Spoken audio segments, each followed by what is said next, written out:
उन हजारों युवाओं की सोचिए जो पढ़ाई पत्रकारिता की कर रहे हैं, लाखों रुपए लगा रहे हैं, मगर उन्हें काम दलाली का करना पड़ेगा, क्योंकि इसके लिए अब कोई सांस्थानिक जगह नहीं बची है। इसी के बीच जो आने वाले पत्रकार हैं, जो इस वक्त पत्रकार हैं, सभी को जूझना है। कोई घुट रहा है तो कोई इस पेशे को छोड़ रहा है। कई लोग कहते हैं कि नौकरी की मजबूरी के अलावा पत्रकार बनने की कोई दूसरी शर्त नजर नहीं आती, कोई उत्साह नहीं है। यहां तो जस्टिस तक कह रहे हैं कि जमानत देने पर जजों को टारगेट किए जाने का डर लगता है। जब जज को ही डर लगता है, तब फिर इस दौर में यह बोलना भी गुनाह है कि मुझे डर नहीं लगता है। एक डरा हुआ पत्रकार मरा हुआ नागरिक पैदा करता है। जब से रवीश के इस्तीफे की खबर आई है, भाई मार्केट में जलने वालों की तादाद कितनी ज्यादा है वो साफ देखने को मिल गई। ईर्ष्या से भरे पड़े हैं ये लोग। अगर ईर्ष्या ही करनी है तो बिल्कुल वाकई रवीश से ईर्ष्या करो, वाकई रवीश की लेखनी से ईर्ष्या करो, रवीश के इस्तेमाल किए गए शब्दों से ईर्ष्या करो, रवीश की भाषा से ईर्ष्या करो, रवीश के उस जज्बे से ईर्ष्या करो कि सेठ के पास बहुत पैसा है लेकिन मैं नहीं। सेठ के पास बहुत पैसा है बस मैं नहीं हूं। रवीश के उस हौसले से ईर्ष्या करो, रवीश के खुददारी से ईर्ष्या करो, रवीश की पत्रकारिता से ईर्ष्या करो। मैं मेरे रास्ते निश्चित नहीं हैं, निश्चित हैं तो सिर्फ हौसला है। उसका भी क्या भरोसा, कभी आसमान में होता है, कभी पाताल में। ऐसे समय में भी जब आप लोग बैठकर सिर्फ हिंदू मुसलमान करते हैं, उस समय पर भी किसी छात्र के साथ खड़े हुए उस रवीश के से आप ईर्ष्या करो। छात्रों के साथ ये शख्स खड़ा रहा जब वो देखता रहा कि नफरत का माहौल बनाया जा रहा है टीआरपी के लिए। कैसे कैसे लोगों को अपने पैनल पर बुलाकर टीआरपी बटोरी जा रही है और अपने चैनल को आगे ले जाने की कोशिश, उस होड़ में क्या क्या नहीं दांव पर लगा दिया जा रहा है। अपनी संस्थान की गरिमा तो गिरा ही दी जा रही है, अपने पत्रकारिता पेशे की गरिमा तो गिरा दी जा रही है, लेकिन खुद को भी गिरा दिया जा रहा है, तब भी नहीं झुका। हम समझ सकते हैं रवीश के साथ जो हुआ। रवीश जैसे लोग पहले से हम लोग जानते थे। अगर आप ये पूछें कि आपको आश्चर्य हुआ, ताज्जुब हुआ, बिल्कुल नहीं। ये आज नहीं तो कल होना ही था, जैसे कि रवीश खुद भी कह रहे हैं।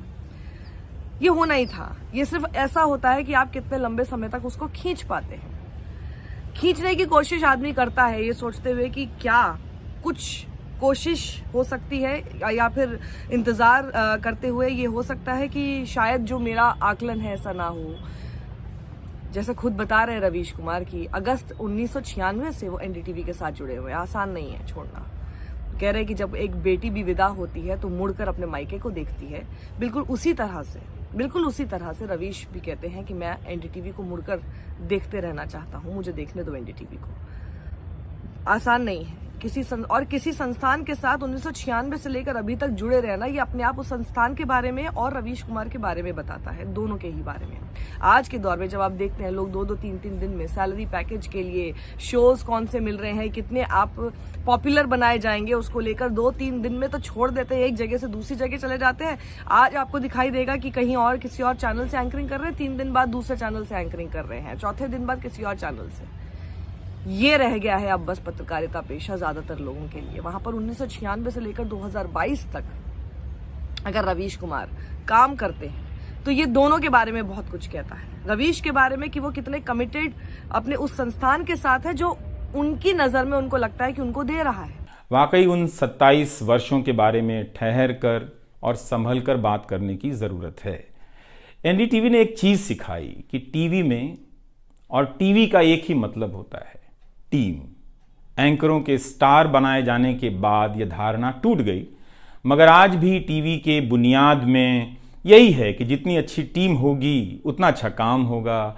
अभी इस बात को यहीं रहने देता हूं, कभी किसी और वक्त के लिए, तब जब आप भावुक ना हों, तब जब मैं भावुक ना हूं कि एनडीटीवी छूट रहा है। खुद वो बता रहे हैं और बताते हुए ये भी कहते हैं कि मैं बिल्कुल उनकी तरह अपने लिए सहानुभूति की उम्मीद नहीं कर रहा हूं, जो कि चाय बेचने के नाम पर और फिर जहाज से उतरते हैं अपने लिए सहानुभूति बटोरते हैं। वो सिर्फ इतना कह रहे हैं कि मैं कहाँ चिट्ठियां खंगाला करता था आप लोगों की, और आज उसी संस्थान में एडिटर, ग्रुप का एडिटर बनते हुए छोड़ के जा रहा हूं। तो उस संस्थान ने बहुत कुछ दिया ही है।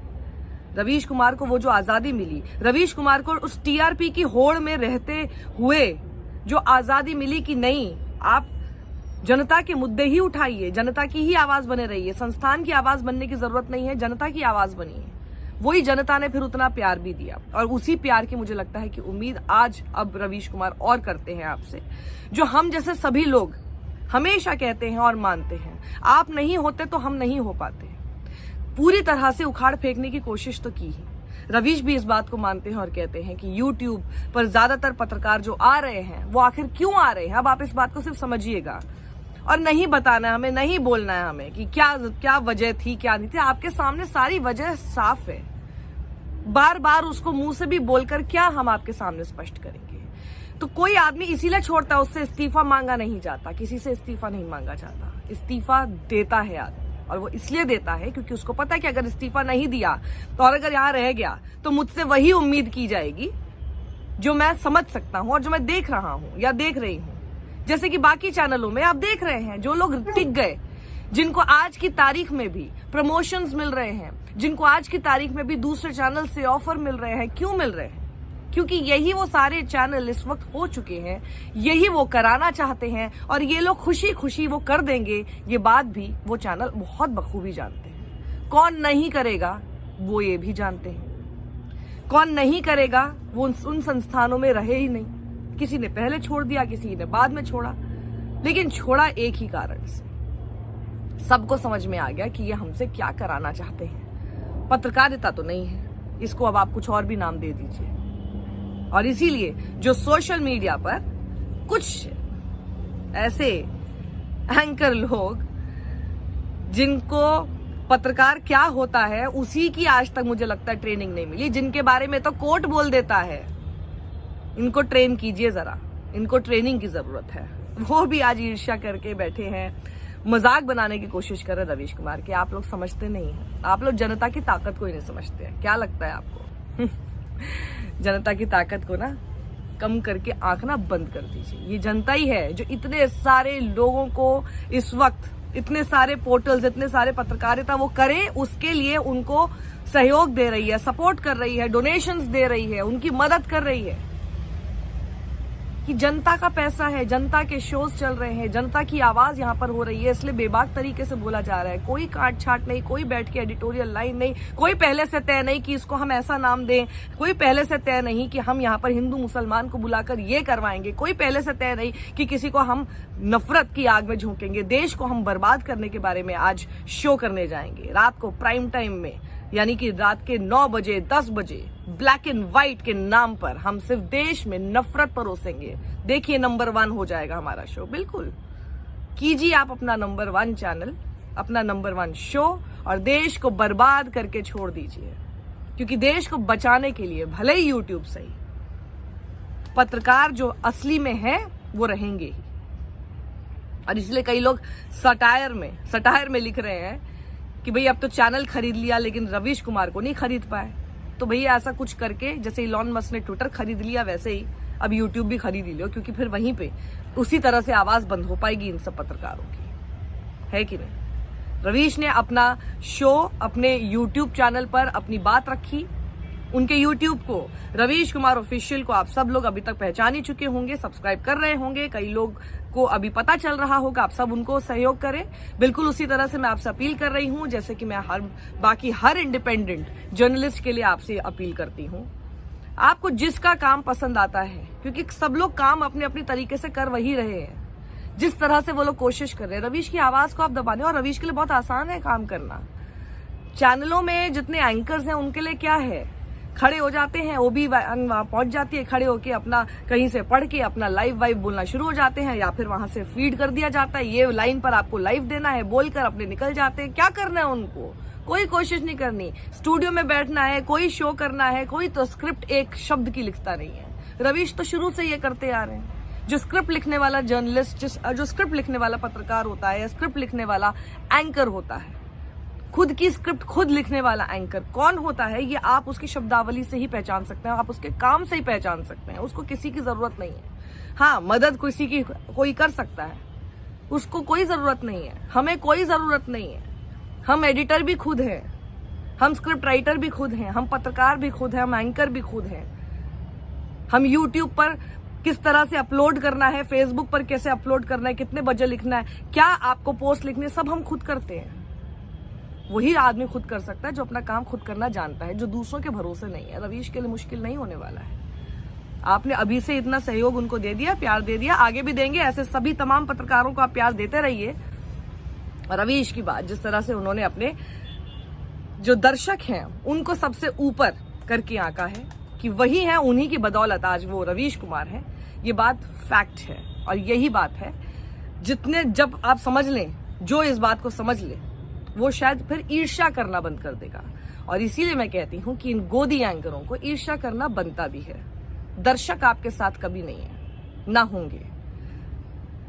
40,000 50,000 मीटर के टीआरपी मीटर लगे हुए लोगों के घर में, उसकी परसेंटेज को आप सेलिब्रेट करते हैं। देश का नंबर 1 हो गया, देश का नंबर 2 हो गया, 5,000 6,000 लोग देख रहे हैं बस। 130 करोड़ की आबादी वाले देश में उसको आप नंबर 1 नंबर 2 बोल रहे हो। जनता के बीच जाकर देखिए, बताएगी कितना प्यार करती है आपसे। बता भी चुकी है कई बार। दर्शक आपके साथ नहीं है, इसलिए तो इतने बाउंसर साथ में लेकर चलने पड़ते हैं। चल सकते हैं आप बिना किसी सिक्योरिटी के, चल सकते हैं आप बिना पुलिस के छावनी में अपने आप को उस भीड़ से बाहर निकालते हुए, चल सकते हैं। कोशिश करके देखिएगा। और ईर्ष्या करते हैं, जरूर करनी चाहिए ईर्ष्या।